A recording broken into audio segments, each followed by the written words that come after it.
C'était un après-midi paisible, comme les autres dans mon quartier de banlieue.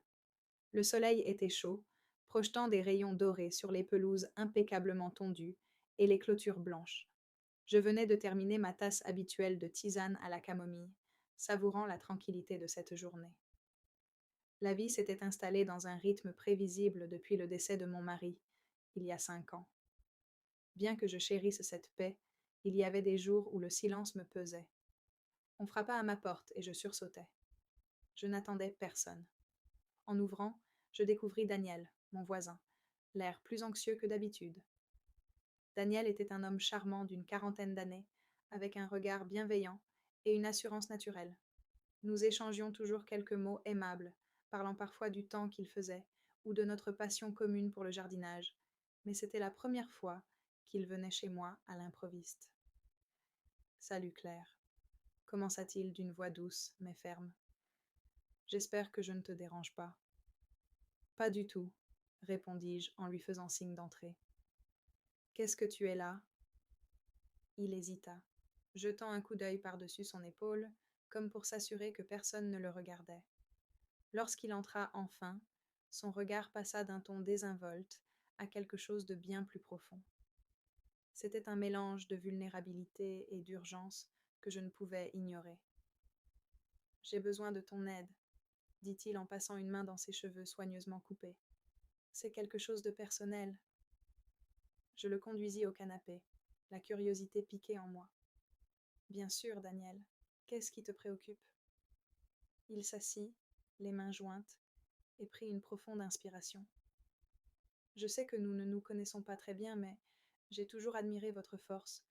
Vous avez construit une si belle vie malgré tout ce que vous avez traversé. Et j'aurais bien besoin de quelqu'un comme vous à mes côtés. Ces paroles m'ont prise au dépourvu. De quel genre de service pouvait-il bien avoir besoin?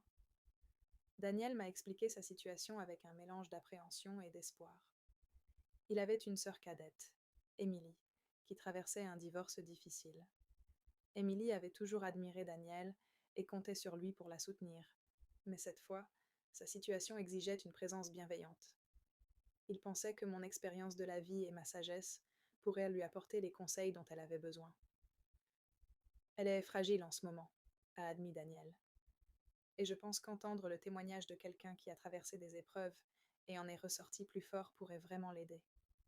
C'était une demande inhabituelle, mais tandis que Daniel parlait, je sentais à quel point il tenait à elle. Sa sœur. Il y avait quelque chose d'attachant dans sa vulnérabilité, dans sa façon de ne pas avoir peur de demander de l'aide. Je serais honorée de la rencontrer, dis-je en posant une main rassurante sur la sienne. Si vous pensez que je peux faire une différence, je ferai de mon mieux. La gratitude qui illumina son visage me convainquit que j'avais pris la bonne décision. Les jours suivants, nous avons organisé la visite d'Émilie chez moi. Entre-temps, Daniel et moi nous sommes rapprochés. Il a commencé à passer plus souvent, me racontant des histoires sur sa famille, son travail et ses rêves. Je me suis surprise à attendre ces visites avec impatience, comme je ne l'avais pas fait depuis des années. Un soir, alors que nous étions assis sur ma véranda, sirotant une limonade et regardant le coucher de soleil, il m'a regardée, avec une intensité qui m'a fait battre le cœur plus fort. Claire, commença-t-il d'une voix basse, je ne m'attendais pas à ce que cette faveur me soit rendue.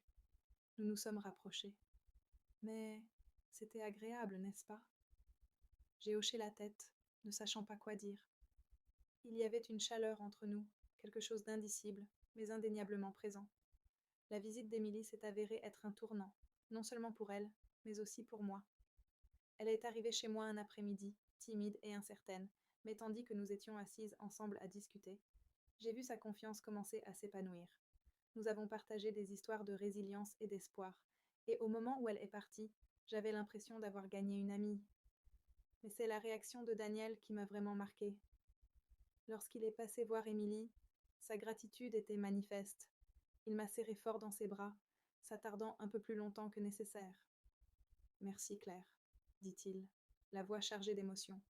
Tu as fait plus pour Émilie que je n'aurais jamais pu l'imaginer. Et tu as fait quelque chose pour moi aussi. Ce soir-là, alors que nous partagions un dîner tranquille dans ma salle à manger, Daniel s'est ouvert comme jamais auparavant. Il a avoué que ses visites n'étaient pas uniquement liées à Émilie. Elles Elles étaient liées au lien qu'il avait tissé avec moi. Je n'aurais jamais cru revivre ça, admit-il, son regard scrutant le mien. Mais tu m'as rappelé qu'il n'est jamais trop tard pour trouver le bonheur.